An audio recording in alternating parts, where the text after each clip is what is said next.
आज का अपना पहला क्वेश्चन है। आज के अपना पहला क्वेश्चन है। हर क्वेश्चन के रिगार्डेड जैसा कि मैंने आपको बताया है और बताता आया हूं, क्वेश्चन को आपको समझना पड़ेगा।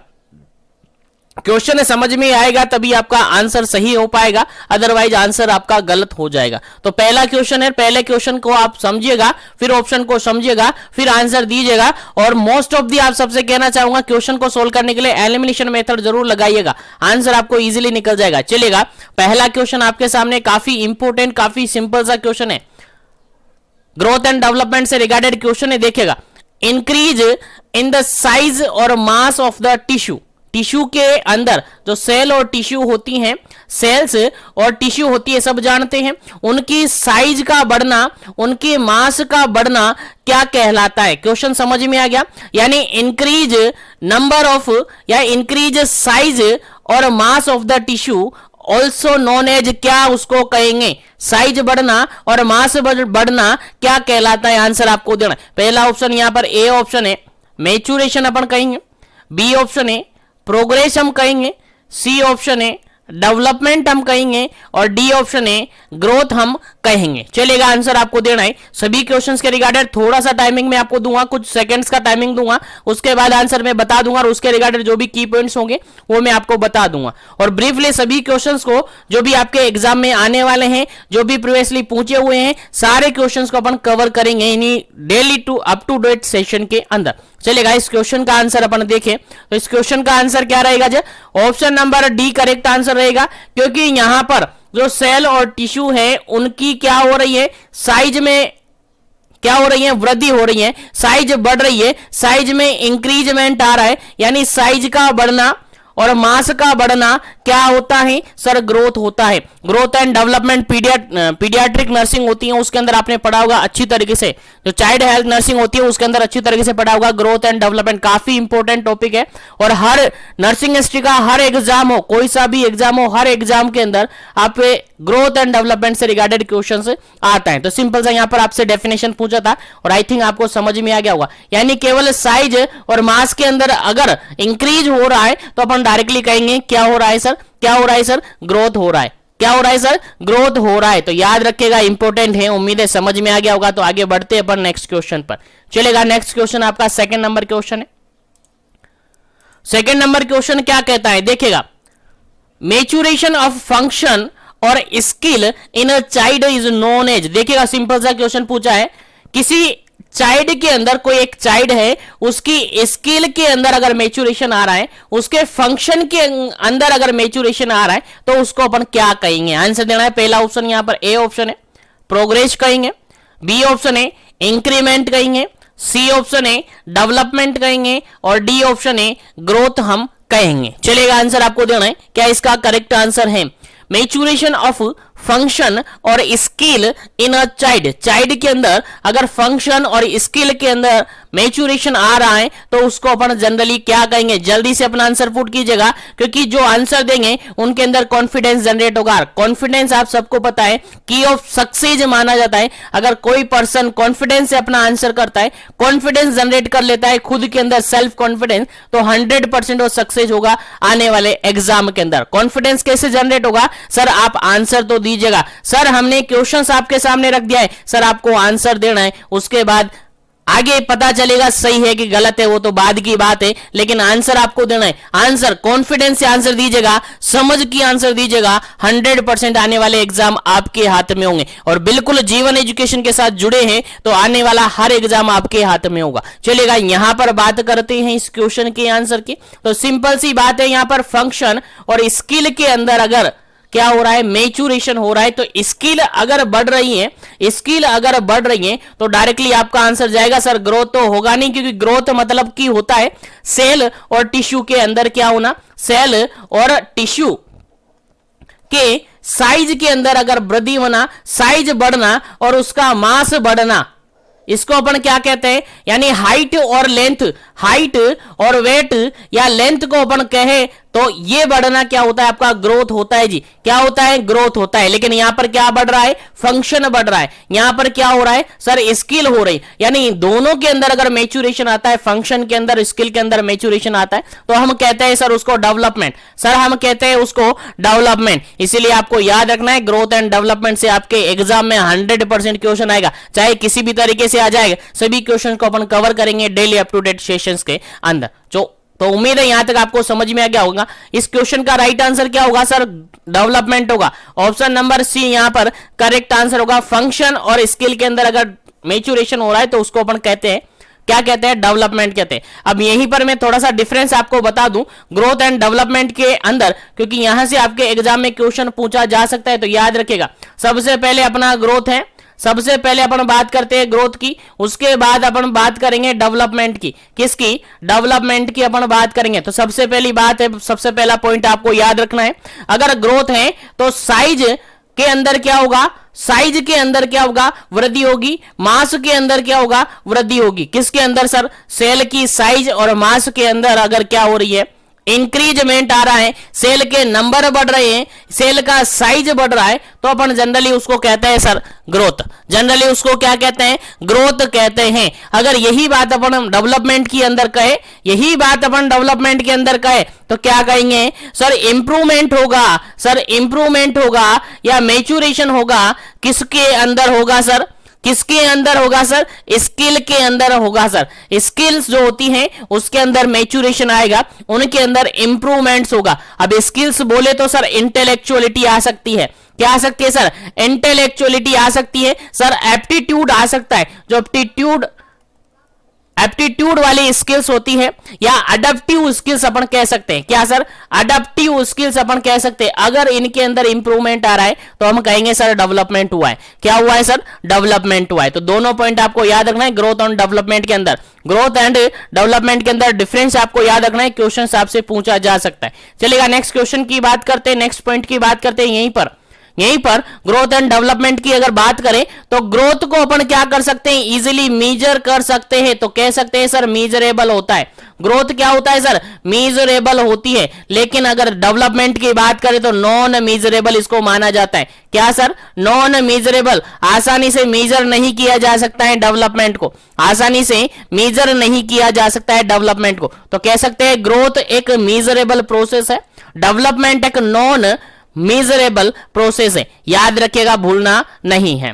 चलिएगा, अगर बात करें थर्ड पॉइंट की, यहीं पर थर्ड पॉइंट की बात अपन करें तो देखिएगा, ग्रोथ के अंदर फिजिकल मैच्योरेशन होता है। ग्रोथ के अंदर कौन सा मैच्योरेशन होता है सर, फिजिकल मैच्योरेशन देखने को मिलता है। कौन सा, फिजिकल, क्योंकि सेल का नंबर, साइज और मास बढ़ रहा है तो उसके अंदर फिजिकली क्या होगा सर, फिजिकली मैच्योरेशन उसके अंदर होगा, फिजियोलॉजिकली मैच्योरेशन उसके अंदर होगा। लेकिन अगर डेवलपमेंट की बात करें तो साइकोलॉजिकली मैच्योरेशन यहां पर देखने को मिलता है। कौन सा सर, साइकोलॉजिकल मैच्योरेशन यहां पर देखने को मिलता है। तो क्वेश्चन आपसे पूछा जा सकता है कि अगर एक चाइल्ड है और उसके अंदर साइकोलॉजिकल मैच्योरेशन हो रहा है या साइकोलॉजिकली वो मैच्योर हो रहा है, तो हम उसको क्या कहेंगे। आपका आंसर जाएगा सर डेवलपमेंट। अगर फिजिकली मैच्योर हो रहा है तो फिर क्या होगा, ग्रोथ होगा। लेकिन साइकोलॉजिकली अगर मैच्योर होगा तो फिर वो डेवलपमेंट होगा। याद रखिएगा, काफी इंपॉर्टेंट है। उसके अलावा फाइनल पॉइंट की अगर बात करें, लास्ट पॉइंट की अपन बात करें तो देखिएगा, ग्रोथ को अपन जनरली क्वांटिटेटिव फॉर्म में मानते हैं। क्वांटिटेटिव होती है, क्वांटिटेटिव ये होती है।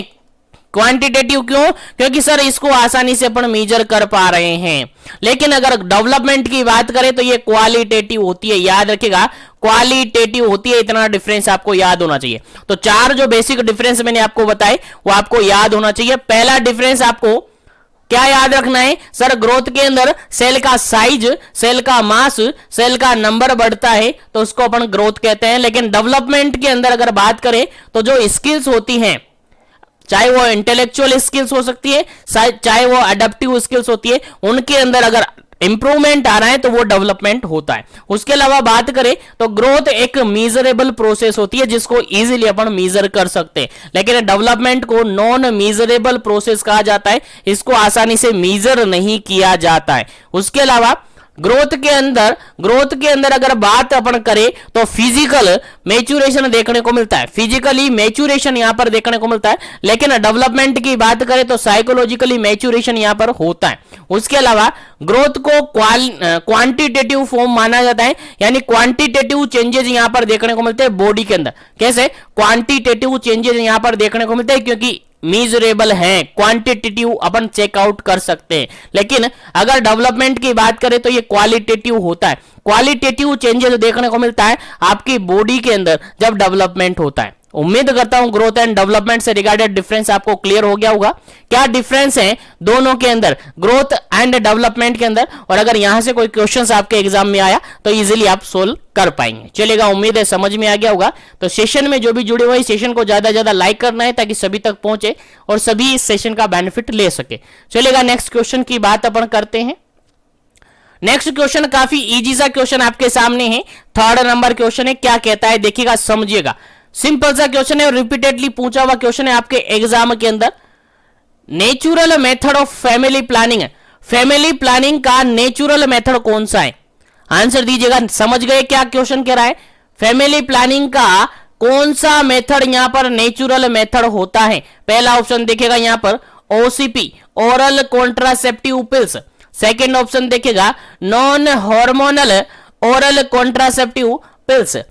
सी ऑप्शन देखेगा यहां पर ब्रेस्ट फीडिंग, और डी ऑप्शन यहां पर देखेगा कन्वेंशनल वेसेक्टोमी। चलेगा, आंसर आपको देना है। क्या इसका करेक्ट आंसर होगा? आंसर आपको देना है। पूछा क्या है सर? फैमिली प्लानिंग का नेचुरल मेथड पूछा है और ऑलमोस्ट सभी पहचान गए होंगे, तो फटाफट से आंसर दे दीजिएगा क्या इसका करेक्ट आंसर होगा। फिर आगे बढ़ेंगे अपन नेक्स्ट क्वेश्चन पर।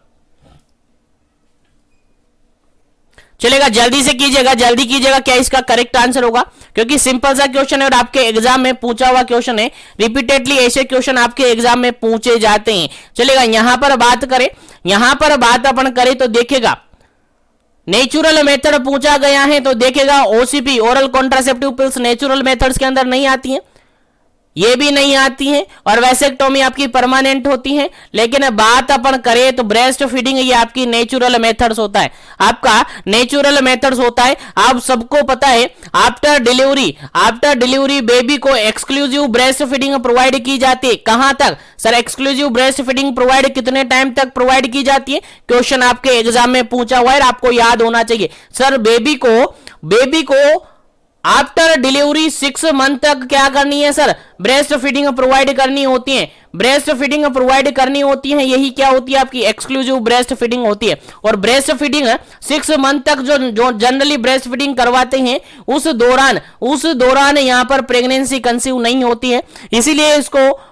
इसीलिए इसको फैमिली प्लानिंग का नेचुरल मेथड्स माना जाता है। याद रखिएगा, याद होना चाहिए। यहीं पर लैक्टेशनल एमनोरियल मेथड्स भी इसको जानते हैं, लैक्टेशनल एमनोरियल मेथड्स भी इस नाम से इसको जानते हैं। याद रखिएगा, काफी इंपॉर्टेंट क्वेश्चन है आपके एग्जाम पॉइंट ऑफ व्यू से, भूलना नहीं है। काफी सिंपल सा क्वेश्चन है, लेकिन आपके एग्जाम में आ सकता है, इसलिए याद रखिएगा। चलिएगा, आगे बढ़ते हैं अपन नेक्स्ट क्वेश्चन पर।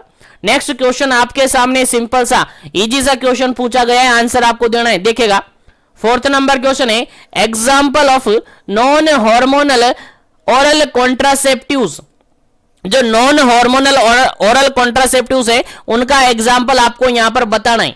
आंसर आपको बताना है, फटाफट से आंसर दीजिएगा क्या इसका करेक्ट आंसर है। पहला ऑप्शन है यहां पर OCP oral contraceptive pills, second option है यहां पर छाया और सहेली, थर्ड ऑप्शन है यहां पर माला डी, और 4th ऑप्शन है यहां पर माला एन। चलिएगा, आंसर आपको देना है ए बी सी या डी। आंसर क्या होगा इसका करेक्ट आंसर आपको देना है, फटाफट कीजिएगा, जल्दी कीजिएगा क्या इसका करेक्ट आंसर होगा, क्योंकि सिंपल सा क्वेश्चन है, लेकिन आपके एग्जाम पॉइंट ऑफ व्यू से काफी इंपॉर्टेंट है। आपके एग्जाम पॉइंट ऑफ व्यू से काफी इंपॉर्टेंट है, आपको याद रहना है, आपको याद रखना है, आपको भूलना नहीं है। चलेगा, यहां पर करेक्ट आंसर की आप बात करते हैं, करेक्ट आंसर की आप बात करते हैं तो ऑप्शन नंबर बी यहां पर करेक्ट आंसर होगा, क्योंकि ओसीपी भी हार्मोनल है, माला डी माला एन भी हार्मोनल के अंदर आते हैं। लेकिन नॉन हार्मोनल की बात अपन करें तो आपका छाया और सहेली जो कि एक प्रचलित कॉन्ट्रासेप्टिव के रूप में है, प्रचलित है, काफी फेमस है, आप सबने नाम सुना होगा, आप सबने इसके बारे में पढ़ा होगा,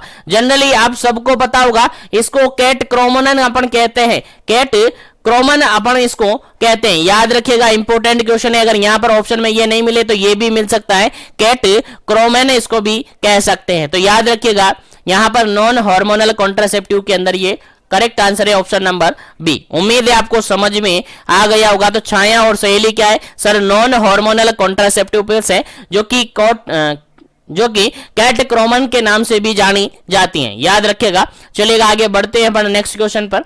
नेक्स्ट क्वेश्चन है सिंपल सा, आपसे पूछा गया, काफी सिंपल सा क्वेश्चन है, जो कि अभी जो रिसेंटली सीएचओ के रिगार्डेड एग्जाम हुए हैं उनके अंदर एज इट इज क्वेश्चन पूछा हुआ है। India launch its family planning, first family planning programme. देखिएगा क्वेश्चन सिंपल सा पूछा गया है कि इंडिया के अंदर फर्स्ट फैमिली प्लानिंग प्रोग्राम जो है कब लॉन्च किया गया था। अभी रिसेंटली जो सीएचओ के एग्जाम हुए हैं, ट्रेनिंग के एग्जाम हुए हैं, उनके अंदर एज इट इज क्वेश्चन पूछा हुआ है। चलिएगा पहला ऑप्शन यहां पर देखिएगा, ए ऑप्शन यहां पर है 1952, सेकंड ऑप्शन है 1953, सी ऑप्शन है यहां पर 1954 और डी ऑप्शन यहां पर 1955। चलिएगा आंसर आपको देना है, क्या इसका करेक्ट आंसर होता है फर्स्ट फैमिली प्लानिंग प्रोग्राम कब लॉन्च हुआ है इंडिया के अंदर। सिंपल सा क्वेश्चन पूछा गया है, सभी को आंसर पता होगा, सभी को आंसर पता होगा। जिसको पता नहीं है वो याद रखेगा, आपके एग्जाम के अंदर पूछा जा सकता है। चलिएगा यहां पर ऑप्शन की बात करें तो फर्स्ट ऑप्शन बिल्कुल करेक्ट आंसर है, फर्स्ट ऑप्शन यहां पर बिल्कुल करेक्ट आंसर है। 1952 बिल्कुल करेक्ट आंसर है। फर्स्ट फैमिली प्लानिंग प्रोग्राम की बात करें इंडिया के अंदर तो 1952 1952 के अंदर 1952 के अंदर लॉन्च किया गया है, याद रखिएगा, इंपॉर्टेंट क्वेश्चन है आपके एग्जाम पॉइंट ऑफ व्यू से। चलेगा आगे बढ़ते हैं नेक्स्ट क्वेश्चन पर। नेक्स्ट क्वेश्चन सिंपल सा क्या पूछा गया है, काफी इंपॉर्टेंट है।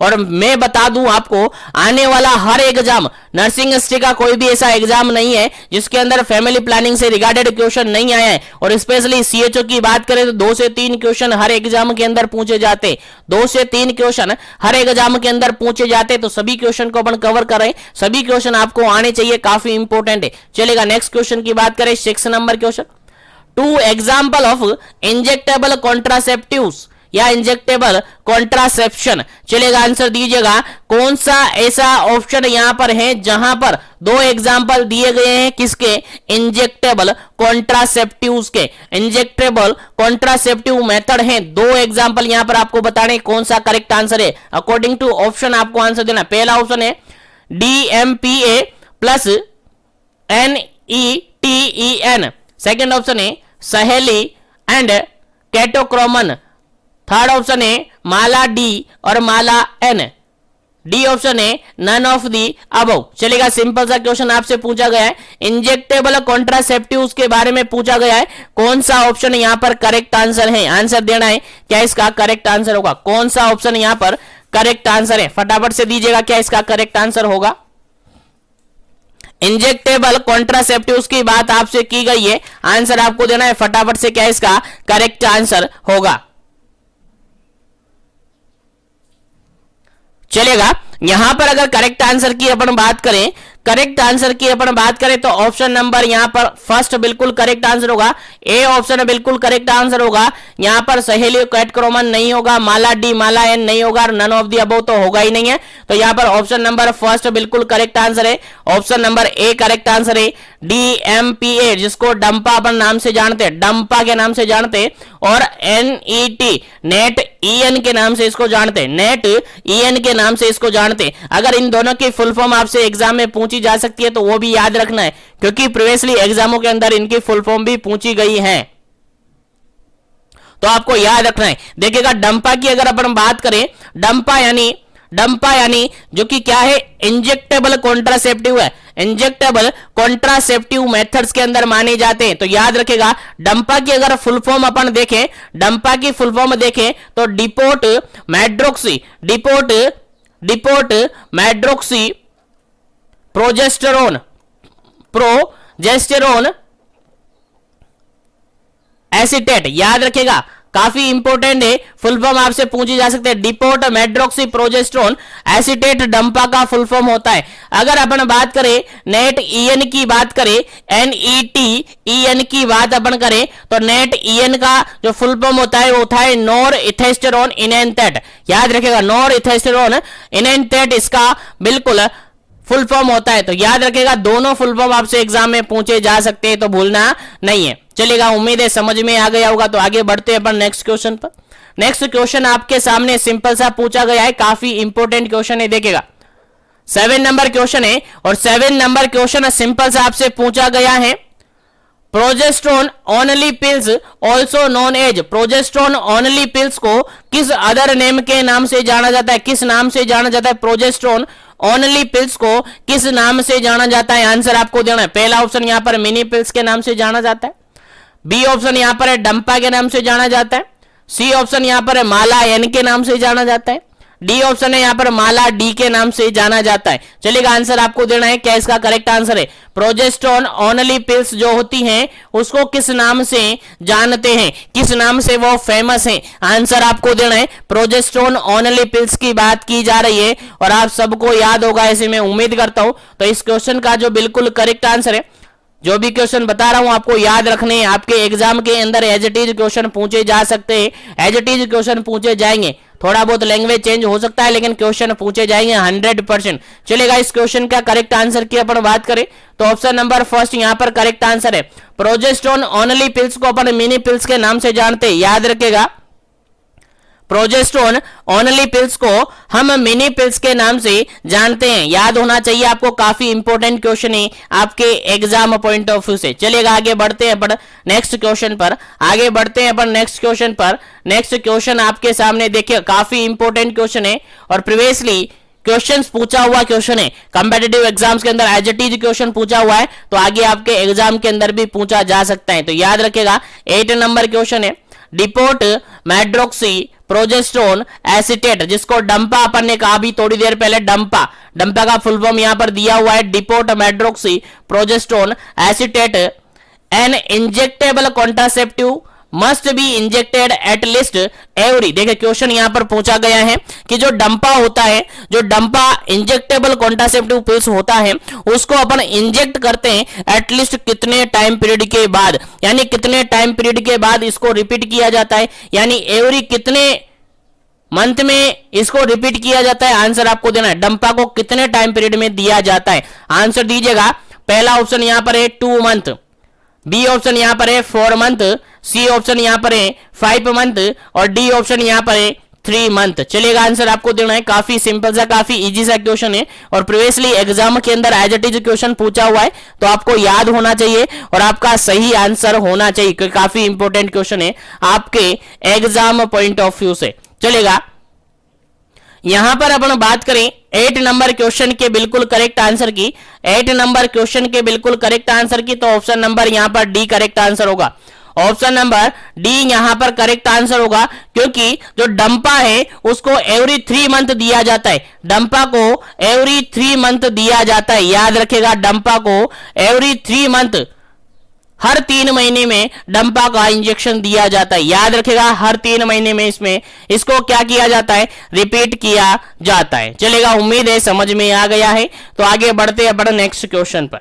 चलेगा, नेक्स्ट क्वेश्चन आपके सामने सिंपल सा क्वेश्चन है, 9 नंबर क्वेश्चन। सिंपल सा क्वेश्चन पूछा गया है, full form of MMA, MMA का फुल फॉर्म आपसे पूछा गया है। काफी सिंपल सा क्वेश्चन है, उम्मीद है सभी को याद होगा, क्योंकि काफी बार हम इस क्वेश्चन को डिस्कस कर चुके हैं और मैंने कहा भी है ये क्वेश्चन आपके एग्जाम पॉइंट ऑफ व्यू से काफी इंपॉर्टेंट है। चलेगा, medical method of abortion, second option है medication method of abortion, third option है मेडिकल मेडिकेशन ऑफ अबॉर्शन और फोर्थ ऑप्शन है नन ऑफ दी अबव। अब देखिएगा कंफ्यूजन हो सकता है आपके माइंड में, क्योंकि सारे ऑप्शन, तीनों ऑप्शन एक जैसे। नन ऑफ दी अबव को मैं हटा देता हूं, इसको मैं हटा देता हूं। अब 3 ऑप्शन आपके सामने, 3 ऑप्शन में से आपको आंसर देना है। क्या इसका करेक्ट आंसर होगा? MMA का फुल फॉर्म आपको देना है और MMA का फुल फॉर्म आपको बताना है। काफी सिंपल सा क्वेश्चन है, बट थोड़ा सा कंफ्यूजन हो सकता है, लेकिन सोच समझकर आंसर दीजिएगा। काफी इंपॉर्टेंट क्वेश्चन है आपके एग्जाम पॉइंट ऑफ व्यू से। चलेगा, यहां पर बात अपन करें तो यहां पर ए ऑप्शन बिल्कुल करेक्ट आंसर है, फर्स्ट ऑप्शन बिल्कुल करेक्ट आंसर है। क्या है सर? MMA बोले तो medical method of abortion, medication नहीं है जी, मेडिकेशन नहीं है जी, बिल्कुल क्या है जी, मेडिकल मेथड ऑफ अबॉर्शन है, बिल्कुल सिंपल सा नाम है मेडिकल मेथड ऑफ अबॉर्शन। आप सबको पता है, काफी अच्छी तरीके से हमने प्रीवियसली सेशंस के अंदर डिस्कस किया है। तो जो भी प्रीवियसली सेशन अवेलेबल करवाए हुए हैं वो सारे सेशन जरूर से देखिएगा। अगर आप सीएचओ की प्रिपरेशन कर रहे हैं, सीएचओ की प्रिपरेशन कर रहे हैं तो जीवन एजुकेशन का हर सेशन आपके लिए इंपॉर्टेंट है और हर सेशन से आपके एग्जाम में क्वेश्चन पूछा जाएगा। इसलिए सभी सेशन को विजिट करते रहिए जैसे टाइम मिलता रहे। और मैं कह दूं अगर आपने 3 महीने तरीके से तैयारी कर लिए, जीवन एजुकेशन के साथ मिलकर तैयारी कर लिए, तो 100% गारंटी के साथ मैं बता दूं आपका सिलेक्शन श्योर है। आने वाली एग्जाम आपके लिए बिल्कुल सेफ है और आपके हाथ में, लेकिन ईमानदारी से और तैयारी करनी पड़ेगी आपको। केवल 3 महीने की बात है, ज्यादा नहीं बोल रहा मैं, केवल 3 महीने आपको पढ़ना है। आज से ही स्टार्ट कर दीजिएगा, केवल 3 महीने पढ़ना है। प्रीवियसली जितने भी सेशन है सबको देखना है और daily up to date session आपको अवेलेबल करवाए जा रहे हैं वो देखना है। सभी मीडियाज पर सभी लाइक आपने अपने इसी जीवन एजुकेशन के कम्युनिटी सेक्शन में मैं daily up to date 5 question तो अप टू डेट आपको अपडेट करता हूं। 5 क्वेश्चन से आप प्रैक्टिस कीजिएगा। उसके अलावा सेशन आपका चलता है, उसके अलावा आपको टेलीग्राम पर मैं daily up to date questions available करवाता हूं। उसके अलावा इंस्टाग्राम पर अवेलेबल करवाता हूं। उसके अलावा फेसबुक पेज पर भी अवेलेबल करवाता हूं। हर जगह में आपके लिए क्वेश्चंस अवेलेबल करवा रहा हूं। तो जीवन एजुकेशन के साथ बने रहेगा और कंटिन्यूअसली 3 महीने तक जुड़े रहेगा। 100% आने वाला एग्जाम आपके लिए हेल्पफुल रहेगा। आपके लिए बिल्कुल टारगेट ले लीजिएगा कि अगला सीएचओ वैकेंसी या आने वाली हर वैकेंसी हमारे हाथ में रहेगी, लेकिन तैयारी आपको करनी पड़ेगी ईमानदारी के साथ। चलेगा आगे बढ़ते। जो भी क्लास में जुड़े हुए क्लास को लाइक शेयर करते रहेगा और सेशन को ज्यादा से ज्यादा शेयर जरूर करना है ताकि सभी तक पहुंचे। चलेगा नेक्स्ट क्वेश्चन की बात करते हैं। नेक्स्ट क्वेश्चन आपका 10 नंबर क्वेश्चन है। सिंपल सा क्वेश्चन आपसे पूछा गया है। देखो खाली जगह छोड़ा हुआ है, यहां पर लिखना है आपको, यहां पर फिल करना है। Of iron and folic acid should be given to the women undergoing the MMA process. देखिएगा एक लेडी है जो कि MMA प्रोसेस से निकली हुई है, यानी एक लेडी जिसके अंदर MMA प्रोसीजर किया हुआ है। MMA बोले तो sir medical method of abortion किया हुआ है। अब मेडिकल मेथड ऑफ अबॉर्शन किया हुआ है तो उस लेडी को आप कितनी आयरन एंड फोलिक एसिड की टैबलेट देंगे? सिंपल सा क्वेश्चन है, आपके एग्जाम में पूछा जा सकता है। तो एक लेडी है जिसको medical method of abortion procedure किया हुआ है, जिसके अंदर मेडिकल मेथड ऑफ अबॉर्शन किया हुआ है, तो उसके अंदर आयरन और फोलिक एसिड की कितनी टैबलेट्स आप उस लेडी को दोगे? अकॉर्डिंग टू ऑप्शन आंसर देना है। पहला ऑप्शन ए ऑप्शन यहां पर है 30 टैबलेट्स, बी ऑप्शन यहां पर है 60 टैबलेट, सी ऑप्शन यहां पर है 180 टैबलेट्स और डी ऑप्शन यहां पर है 200 टैबलेट्स। चलिएगा आंसर आपको देना है। क्या इसका करेक्ट आंसर होगा? 10 नंबर क्वेश्चन का करेक्ट आंसर आपको देना है। क्या इसका करेक्ट आंसर होगा? कितनी टैबलेट आप उस लेडी को दोगे जिस लेडी के अंदर MMA medical method of abortion procedure किया हुआ है? तो आप सबको याद रखना है, इस लेडी को हम 6 मंथ तक, कब तक सर? 6 मंथ तक क्या करते हैं सर?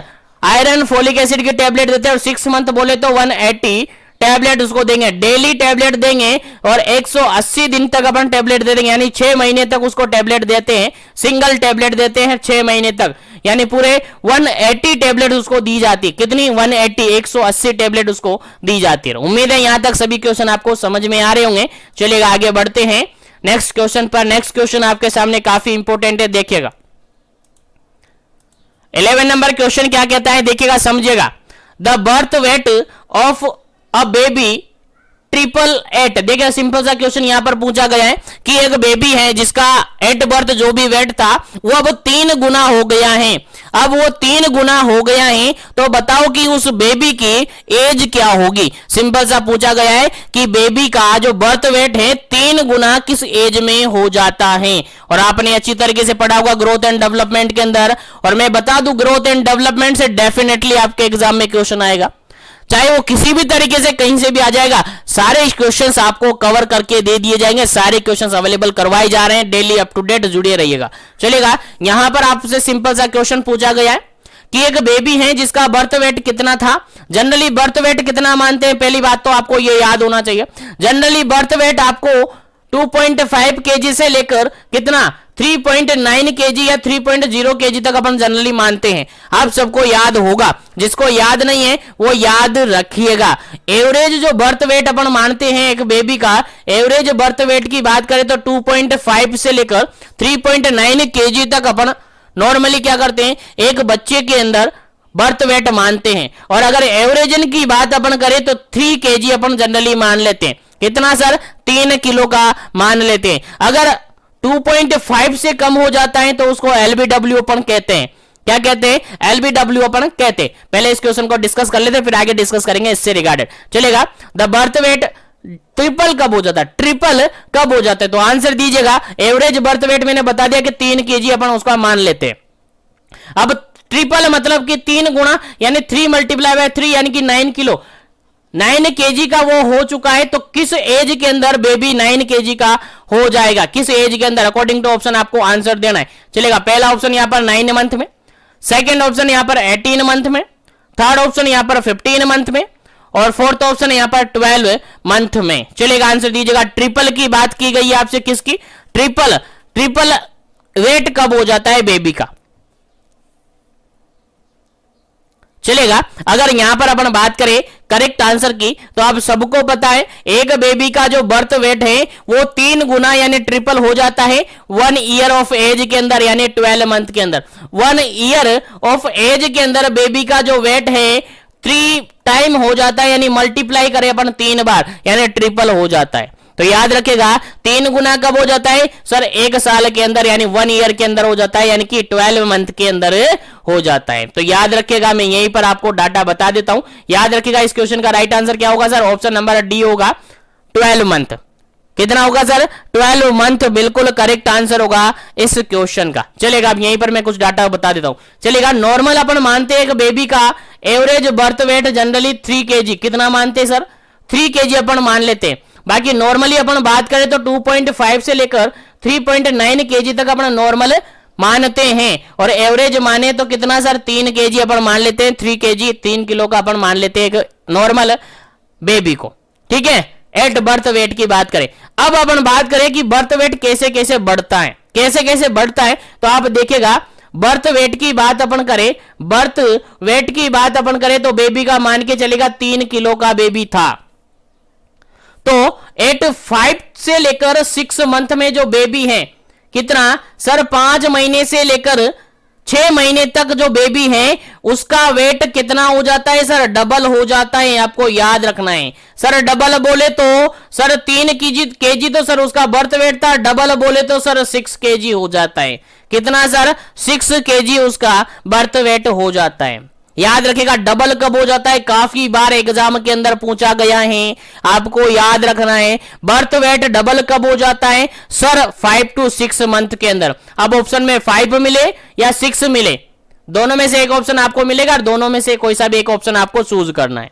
ना 7 करना है ना 4 करना है, 5 और 6 आपको ऑप्शन में मिल जाएगा, ये आपको वहां पर कर देना है। तो डबल किस एज में होता है सर, 5 से लेकर 6 महीने के अंदर बेबी का वेट क्या हो जाता है सर, डबल हो जाता है। सर आगे बात करें तो 1 ईयर की बात अपन करें, 1 ईयर में बेबी का वेट ट्रिपल हो जाता है। सर बेबी का वेट कितना हो जाता है सर, ट्रिपल हो जाता है, यानी कि 3 गुना बोले तो 3 multiply by 3 is equal to 9 KG baby का वेट हो जाता है। कितना सर, 9 केजी हो जाता है। सर आगे बात करें, सर आगे बात करें 2 ईयर के अंदर बेबी का वेट कितना हो जाता है सर, 4 टाइम हो जाता है। 2 ईयर के अंदर बेबी का वेट सर 4 टाइम, सर 3 तो उसका बर्थ वेट है सर, 4 टाइम उसका हो गया, यानी कि 12 केजी बेबी का वेट हो जाता है। उसके बाद आगे बात करें अपन 3 ईयर की, आगे बात करें 3 ईयर की, तो बेबी का वेट 3 ईयर में हो जाता है आपका 5 टाइम। कितना सर, 3 ईयर में हो जाता है आपका 5 टाइम, यानी 3 तो उसका बर्थ वेट है और 5 टाइम हो जाता है, यानी कि 15 केजी हो जाता है सर। कितना सर, सर 15 केजी हो जाता है सर, आपको याद रखना है।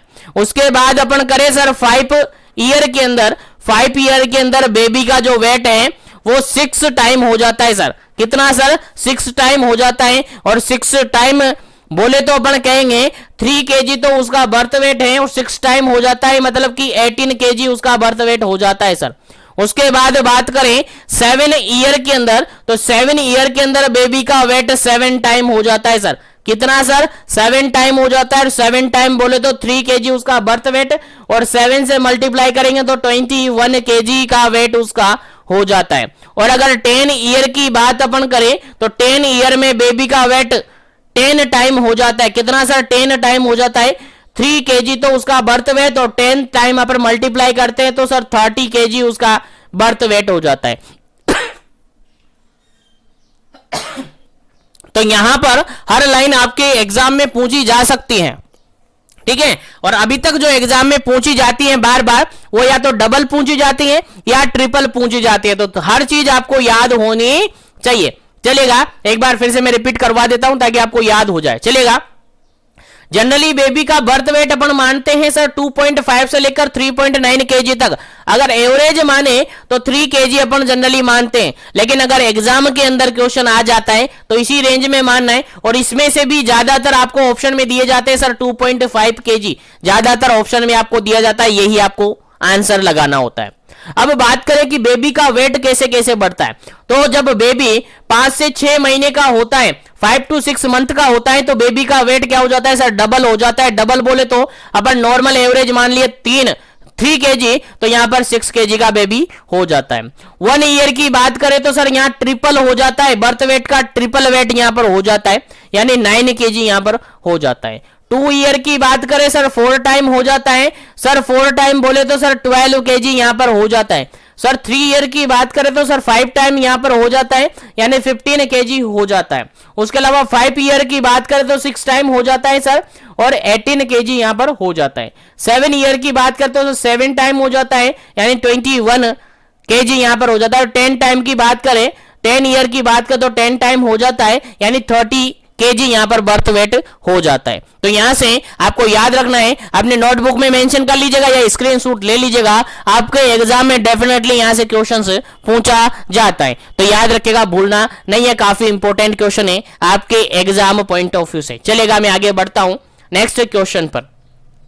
और नेक्स्ट क्वेश्चन पर बढ़ने के साथ ही सेशन को ज्यादा ज्यादा लाइक करें, शेयर करें, ताकि सभी तक पहुंचे और सभी बेनिफिट ले सके। चलेगा, नेक्स्ट क्वेश्चन आपका 12 नंबर क्वेश्चन है। 12 नंबर क्वेश्चन क्या पूछता है देखिएगा, सिंपल सा क्वेश्चन है।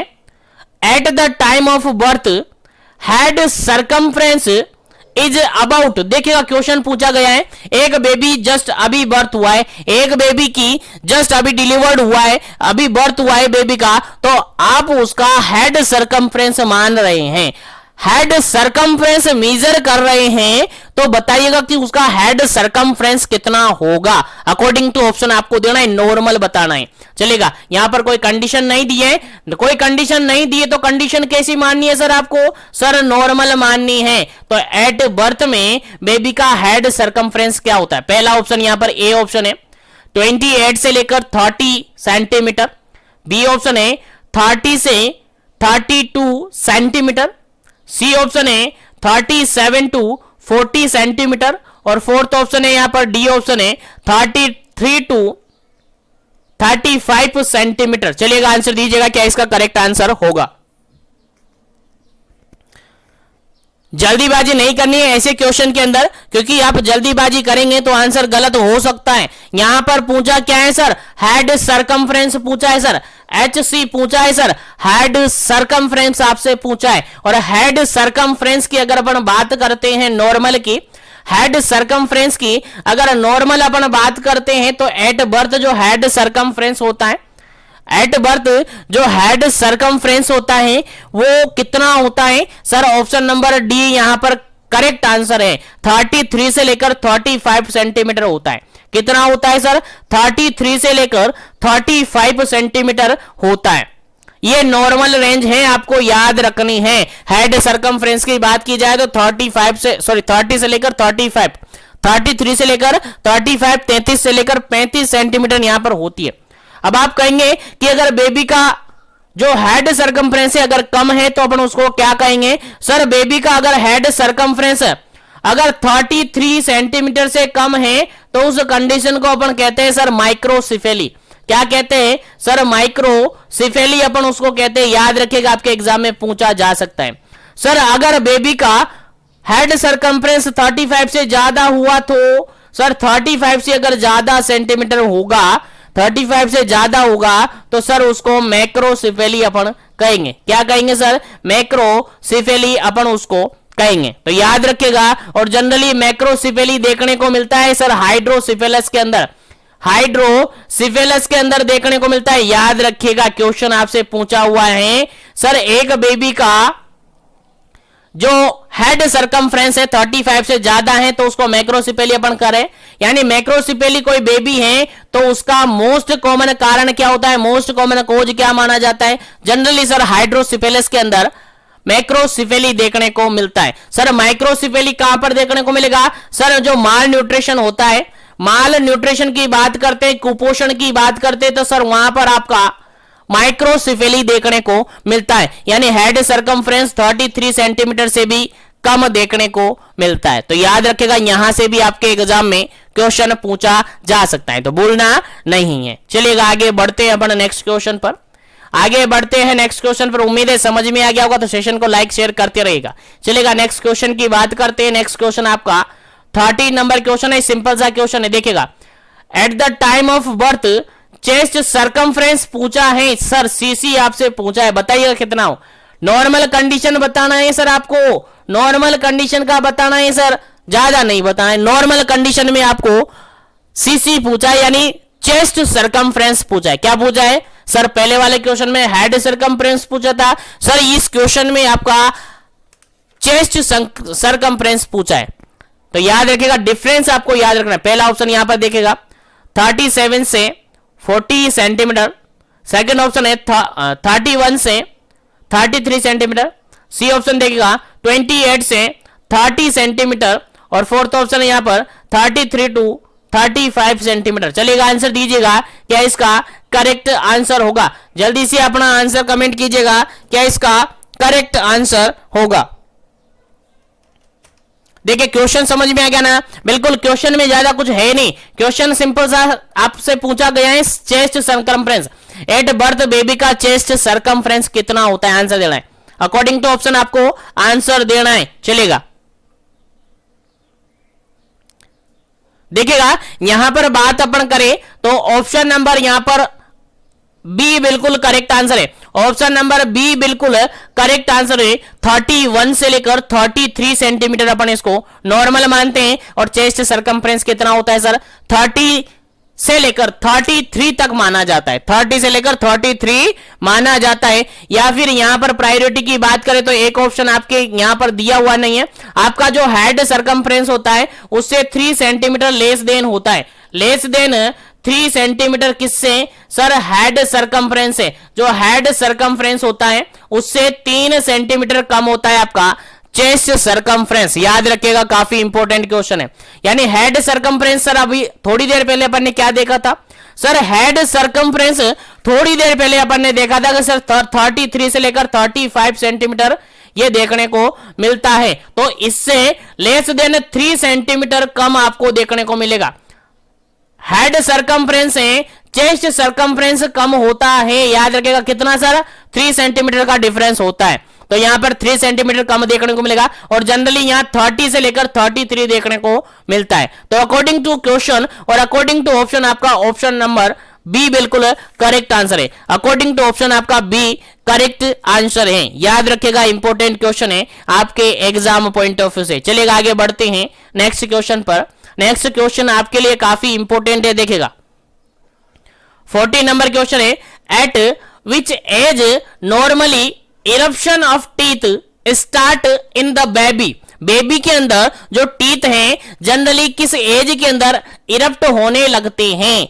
इरप्ट होने लगते हैं मतलब कि निकलने लगते हैं। तो आंसर बताएगा, नॉर्मली किस एज के अंदर बेबी के अंदर टीथ निकलना स्टार्ट हो जाते हैं, इरप्ट होना स्टार्ट हो जाते हैं। आंसर दीजिएगा, क्या इसका करेक्ट आंसर है? According to option correct answer आपको देना है। पहला ऑप्शन यहां पर है 12 to 14 मंथ, सेकेंड ऑप्शन है 5 to 6 मंथ, थर्ड ऑप्शन है यहां पर 6 to 8 मंथ, और डी ऑप्शन यहां पर है 8 to 10 मंथ। चलिएगा आंसर आपको देना है, क्या इसका करेक्ट आंसर है। एक नॉर्मल बेबी के अंदर, नॉर्मली कंडीशन के अंदर जो बेबी है उसके टीथ कब इरप्ट होना स्टार्ट हो जाते हैं, यानी टीथ का इरप्शन यानी निकलना स्टार्ट हो जाता है। उम्मीद है सभी को याद होगा, तो फटाफट से आंसर दे दीजिएगा, क्या इसका करेक्ट आंसर होगा।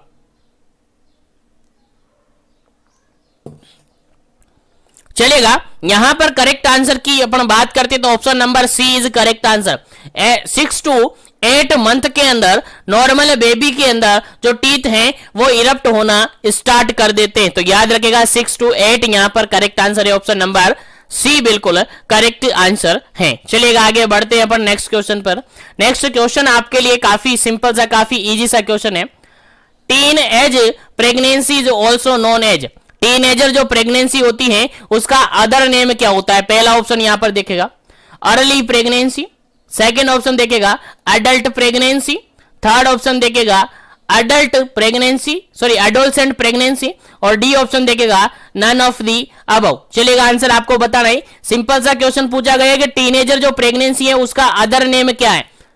अर्ली प्रेगनेंसी है, या फिर अडल्ट प्रेगनेंसी है, या फिर एडोलसेंट प्रेगनेंसी है, या फिर इनमें से कोई नहीं है, नन ऑफ दी अबव है। चलेगा आंसर दीजिएगा, क्या इसका करेक्ट आंसर होगा।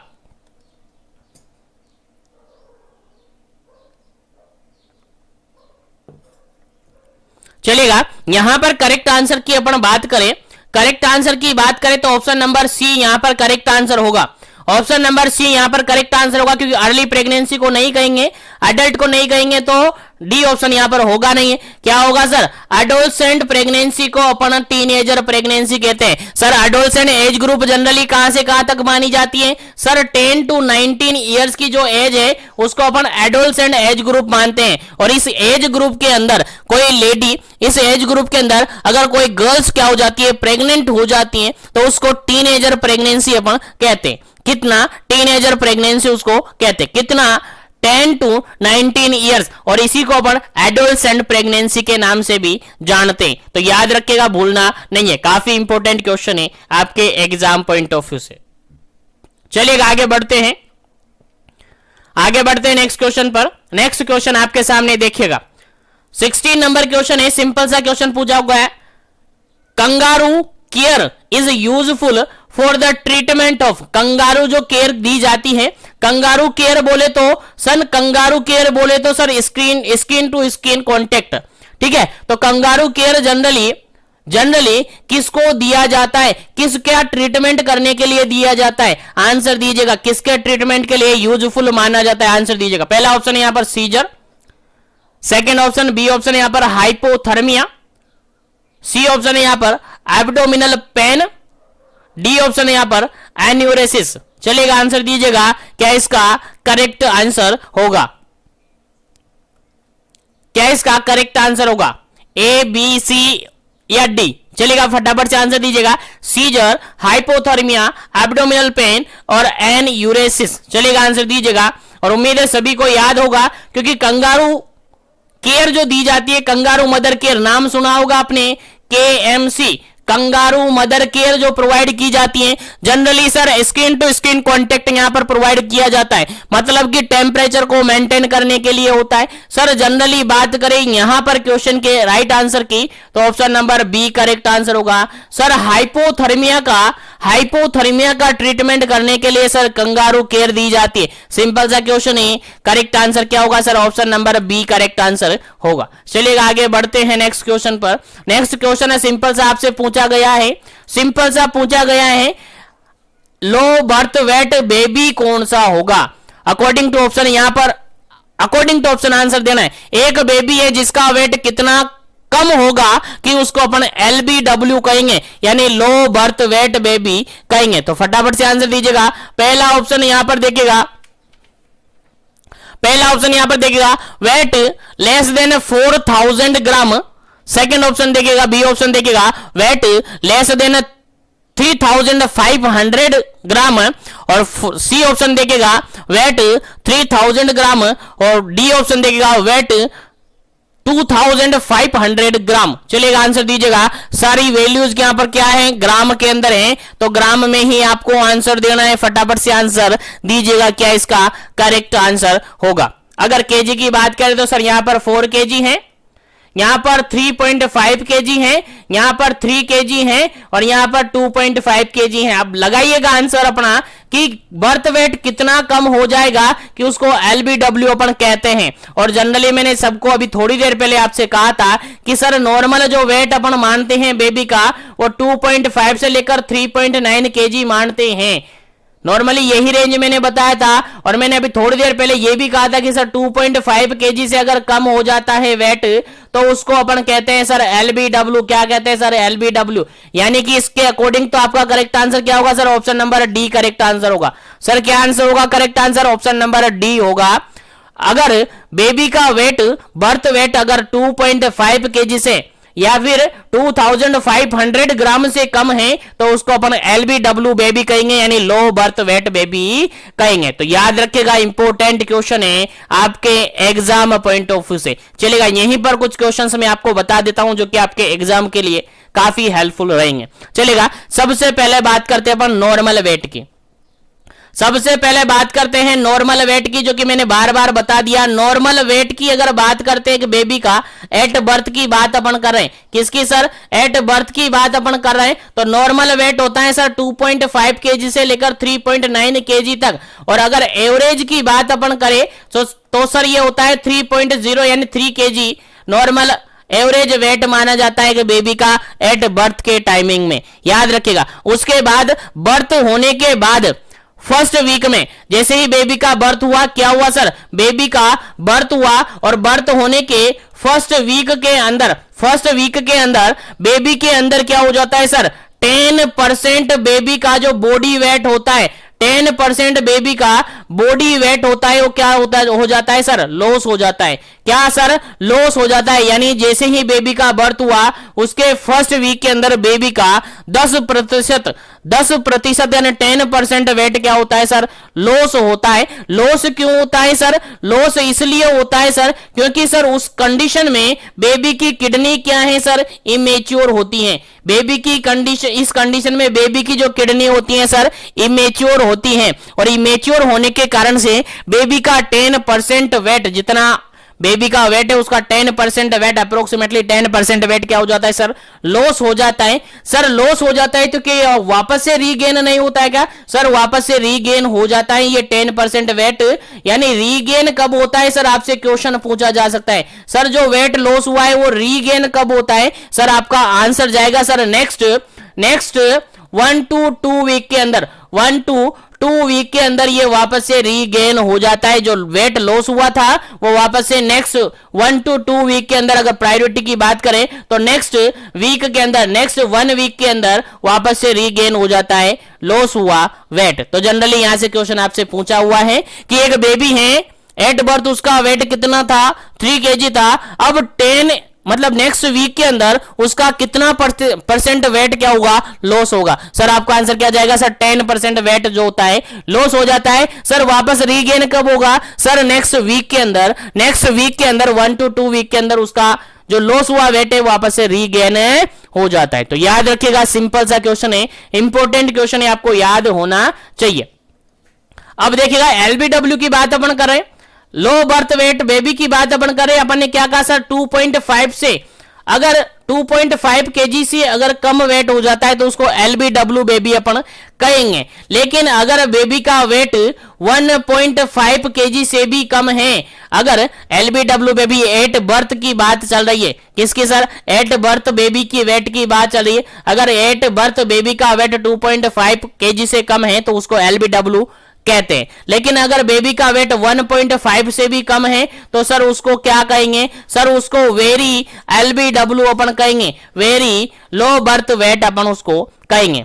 सर अगर उसका वेट अगर सर उसका वेट 1 केजी से भी कम है तो क्या कहेंगे सर? उसका वेट अगर 1 केजी से भी कम है तो उसको एक्सट्रीम एलबीडब्ल्यू कहेंगे। क्या कहेंगे सर? एक्सट्रीम एलबीडब्ल्यू अपन कहेंगे। तो याद रखिएगा, यहां से भी आपसे क्वेश्चंस पूछा जा सकता है आपके एग्जाम के अंदर, इसलिए आपको याद रखना है। तो काफी इंपॉर्टेंट क्वेश्चन है, यहां से आपके एग्जाम में क्वेश्चन पुटअप हो सकता है। चलिएगा आगे बढ़ते हैं नेक्स्ट क्वेश्चन पर। नेक्स्ट क्वेश्चन आपके सामने सिंपल सा क्वेश्चन पूछा गया है। सर यहां पर 18 नंबर क्वेश्चन है, क्या पूछ रहा है समझिएगा फिर आंसर दीजिएगा। The scoring method which is used for the assessing newborn physiological condition। देखिएगा वो स्कोरिंग मेथड आप बताइए जो नीचे आपको ऑप्शन में दे रखे, उनमें से ढूंढना है कि वो स्कोरिंग मेथड आप बताइए जिसको यूज किया जाता है किस लिए? Assessing the newborn baby, newborn physiological condition, जो न्यूबॉर्न बेबी पैदा हुआ है, बर्थ हुआ है, उसकी फिजियोलॉजिकल कंडीशन को आपको असिस करना है, उसका फिजियोलॉजिकल फंक्शन को आपको असिस करना है। तो असिस करने के लिए जनरली कौन सा मेथड, कौन सा स्कोरिंग मेथड्स आप काम में लेते हैं? आंसर दीजिएगा क्या इसका करेक्ट आंसर होता है। पहला ऑप्शन देखेगा पार्टोग्राफ, यहां पर लिखेंगे। सेकेंड ऑप्शन है अपगार स्कोरिंग, यहां पर लिखेंगे। थर्ड ऑप्शन है ग्लासगो कोमा स्केल, यहां पर लिखेंगे। ग्लासगो स्केल या ग्लासगो कोमा स्केल यहां पर लिखेंगे। डी ऑप्शन यहां पर कंप्लीट ब्लड एग्जामिनेशन यहां पर करेंगे। क्वेश्चन समझ में आ गया? क्वेश्चन सिंपल सा है, उस स्कोरिंग मेथड्स का नाम बताइएगा या वो स्कोरिंग मेथड बताइएगा जिसको यूज किया जाता है एक न्यूबॉर्न के फिजियोलॉजिकल कंडीशन को जानने के लिए या न्यूबॉर्न के फिजियोलॉजिकल कंडीशन को असिस करने के लिए। कौन सा मेथड यहां पर करेक्ट आंसर होगा? आंसर आपको देना है, फटाफट कीजिएगा, जल्दी कीजिएगा क्या इसका करेक्ट आंसर होगा। फिर इससे रिगार्डेड कुछ पॉइंट्स अपन डिस्कस करेंगे जो कि आपके एग्जाम के रिगार्डेड काफी इंपॉर्टेंट रहेंगे। चलेगा, यहां पर अगर बात अपन करते हैं, यहां पर हम अगर बात करते हैं तो सिंपल सा क्वेश्चन आपके सामने है, सिंपल सा क्वेश्चन आपके सामने है। एक बेबी है जिसका स्कोरिंग मेथड्स आपको बताना है कि उसके फिजियोलॉजिकल फंक्शन को, उसके फिजियोलॉजिकल कंडीशन को आप असेस करें। कब? At birth. न्यूबॉर्न की बात की जा रही है, देखिएगा न्यूबॉर्न की बात की जा रही है तो पार्टोग्राफ तो सर प्रेगनेंसी, डिलीवर, लेबर के टाइमिंग में किया जाता है। ग्लासगो कोमा स्केल आपका कॉन्शियसनेस के लिए और ब्लड से रिगार्डेड कोई लेना देना यहां पर है नहीं है। करेक्ट आंसर सर क्या जाएगा? सर ऑप्शन नंबर बी जाएगा। इसलिए एलिमिनेशन मेथड को भी दिमाग लगाकर काम में ले, आंसर इजीली निकल जाएगा। तो यहां पर करेक्ट आंसर क्या होगा सर? सर यहां पर अपगार स्कोरिंग बिल्कुल करेक्ट आंसर होगा।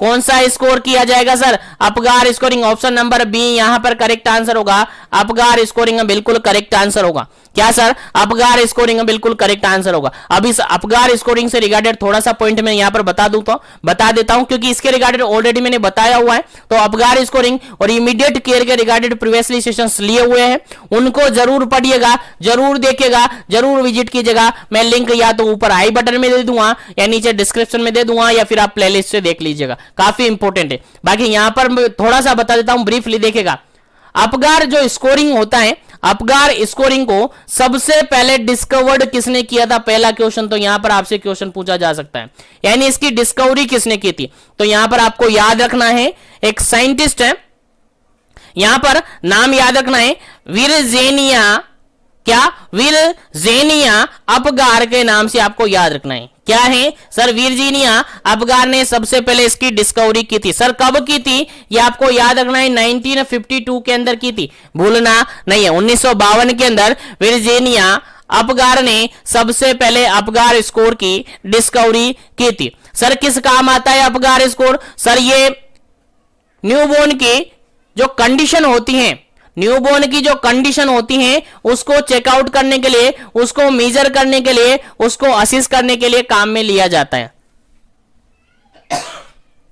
ठीक है, उसके बाद आगे अपन बात करें सर अपगार के अंदर क्या क्या, सर जो अपगार स्कोरिंग अपन करते हैं उसके अंदर कौन कौन से बॉडी सिस्टम शामिल किए गए? अपगार स्कोरिंग के अंदर कौन कौन से बॉडी सिस्टम शामिल किए गए? तो इसके अंदर बेसिकली 3 बॉडी सिस्टम शामिल किए गए। पहला बॉडी सिस्टम होता है आपका कार्डियोवैस्कुलर सिस्टम। कार्डियोवैस्कुलर सिस्टम सबसे पहले इसके अंदर शामिल किया गया है। उसके बाद दूसरा सिस्टम आपका रेस्पिरेटरी सिस्टम इसके अंदर असिस्ट किया जाता है। क्या सर, रेस्पिरेटरी सिस्टम इसके अंदर असिस्ट किया जाता है।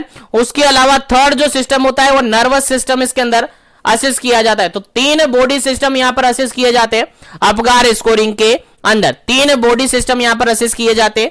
कौन कौन से सर? सर पहला cardiovascular system, second respiratory system, third nervous system यहां पर या न्यूरोलॉजिकल सिस्टम यहां पर शामिल किया जाता है। और तीनों सिस्टम को यहां पर क्या किया जाता है सर? असिस्ट किया जाता है। ठीक है, और कंप्लीटली मैंने अवेलेबल करवा रखा है इसके लिए सेशन, तो उस सेशन को जरूर से विजिट कीजिएगा ताकि इससे रिगार्डेड कंप्लीट जानकारी आपको वहां से मिल सके। चलेगा, आगे बढ़ते हैं अपन नेक्स्ट क्वेश्चन पर। और इसके रिगार्डेड स्कोरिंग की अगर अपन बात करें, चलिए स्कोर भी मैं आपको बता देता हूं। जनरली यहां पर जो स्कोर होता है वो अलग अलग होता है। देखिएगा, अलग अलग स्कोर मतलब यहां पर मैक्सिमम स्कोर होता है, यहां पर मैक्सिमम स्कोर होता है सर 10, यानी अगर 8 to 10 तक का रेंज में अगर स्कोर बन रहा है तो वो बेबी कैसा है सर? नॉर्मल बेबी है। नॉर्मल बेबी है, उसकी कंडीशन कैसी है सर? नॉर्मल है और गुड कंडीशन है। कौन सी सर? गुड कंडीशन उसकी है। अगर बेबी का स्कोर आ रहा है 4 से लेकर 7 तक, 4 से लेकर 7 आ रहा है, तो फिर कंडीशन कैसी है सर? उसकी माइल्ड कंडीशन है। कौन सी कंडीशन है सर? माइल्ड कंडीशन है। और ऐसी कंडीशन को अपन कहेंगे सर फेयर कंडीशन है। कौन सी कंडीशन सर? Fair condition. और ऐसी कंडीशन में क्या कर सकते हैं? रूटीन केयर प्रोवाइड की जाती है। रूटीन केयर के साथ साथ अगर जरूरत पड़ती है तो ऑक्सीजन थेरेपी भी यहां पर दी जाती है। और अगर स्कोर आ रहा है 0 से लेकर 3, तो ये कंडीशन बहुत खराब कंडीशन है और इसको सीवियर कंडीशन अपन कहते हैं। और ऐसी कंडीशन में बेबी का रिसक्सिटेशन किया जाता है। क्या किया जाता है सर? रिसक्सिटेशन यहां पर किया जाता है। तो याद रखिएगा, तीनों कंडीशन आपको याद होनी चाहिए। यहां से भी क्वेश्चन पूछा हुआ है, यहां से भी क्वेश्चन पूछा हुआ है, तो क्वेश्चन आपको याद रखना है। बाकी अपगार स्कोरिंग के रिगार्डेड, इमीडिएट केयर के रिगार्डेड फुल 1 से 1.5 घंटे तक का एक सेशन है जो कि मैंने ऑलरेडी अवेलेबल करवा रखा है। उसको मैं आपको डिस्क्रिप्शन बॉक्स में दे दूंगा, उसको देख लीजिएगा। आपको इससे रिगार्डेड सारे जो भी अपडेट है सब कुछ हो जाएगा। सारी जानकारी मैंने उसके अंदर काफी अच्छी तरीके से ट्रिक वाइज समझा रखी है, इजीली वो आपको समझ में आ जाएगी। तो उसको जरूर से फुलफिल कीजिएगा, जरूर से देखिएगा। चलिएगा, आगे बढ़ जाते हैं अपन नेक्स्ट क्वेश्चन पर।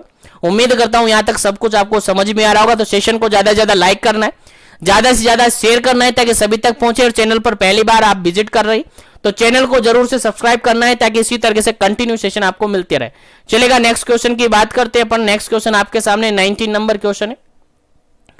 देखिए, सिंपल सा क्वेश्चन है, काफी इंपॉर्टेंट क्वेश्चन है। स्टार बना लीजिएगा, आपके एग्जाम में पूछा जा सकता है क्योंकि नर्सिंग हिस्ट्री के हर एग्जाम के अंदर ये पूछा हुआ है। नर्सिंग हिस्ट्री के एम्स तक के एग्जाम के अंदर ये क्वेश्चन पूछा हुआ है। सेंट्रल लेवल की हर वैकेंसी के अंदर ये पूछा हुआ है। काफी इंपॉर्टेंट क्वेश्चन है और रिपीटेडली पूछा जाता है और आपके एग्जाम की पॉइंट ऑफ व्यू से तो 100% इंपॉर्टेंट है। तो याद रखिएगा। देखिए, राइस वाटर स्टूल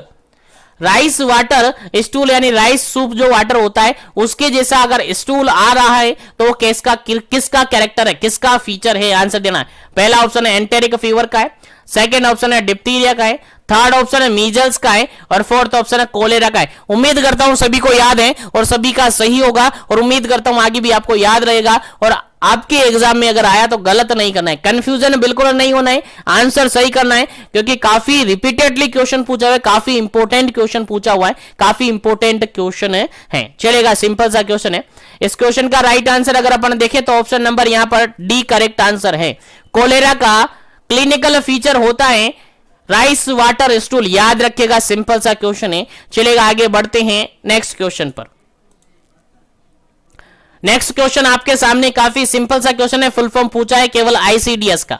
चलेगा, what is the full form of ICDS? ICDS का फुल फॉर्म आपसे पूछा गया है। According to question, according to option आपको आंसर देना है। पहला ऑप्शन देखिएगा यहां पर, इंटरनेशनल चाइल्ड डेवलपमेंटल स्किल।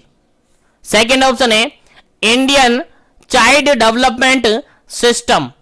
सी ऑप्शन देखिएगा इंटीग्रेटेड चाइल्ड डेवलपमेंट स्कीम और डी ऑप्शन देखिएगा इंटरनेशनल चाइल्ड डेवलपमेंट सर्विस। चलेगा, आंसर दीजिएगा क्या इसका करेक्ट आंसर होगा। आईसीडीएस का फुल फॉर्म क्या होता है? आईसीडीएस का फुल फॉर्म क्या होता है? और आप सबको पता है आईसीडीएस क्या है सर? एक स्कीम है, सर एक स्कीम है अकॉर्डिंग टू ऑप्शन अगर बात करें तो ऑप्शन नंबर सी यहां पर करेक्ट आंसर होगा।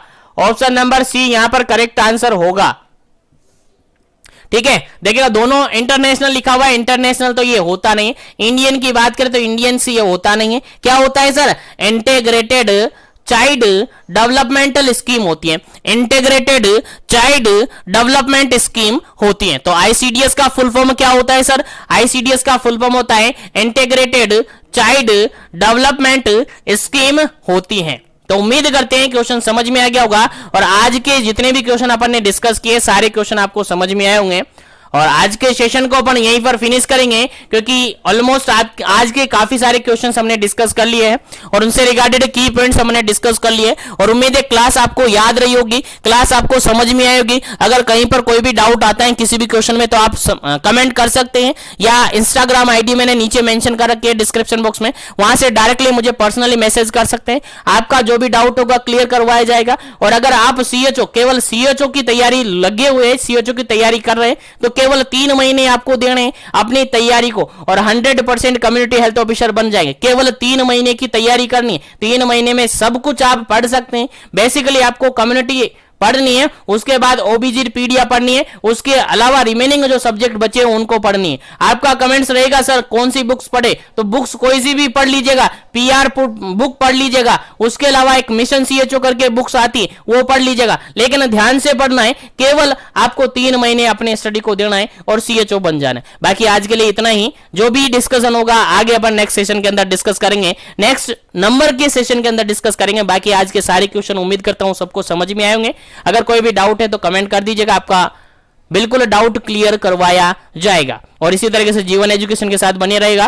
ज्यादा से ज्यादा सेशन को लाइक शेयर कीजिएगा। चैनल पर पहली बार विजिट करें चैनल को जरूर से सब्सक्राइब करके बेल आइकन कॉल पे प्रेस करके जाइएगा ताकि सभी को इसी तरीके से कंडीशन सभी तरीके से इस तरीके से कंटिन्यू सेशन आपको मिलते रहे। चलेगा, आज के लिए इतना ही, मिलते हैं नेक्स्ट सेशन के अंदर जल्द ही। तब तक के लिए wish you all the best. Thank you very much.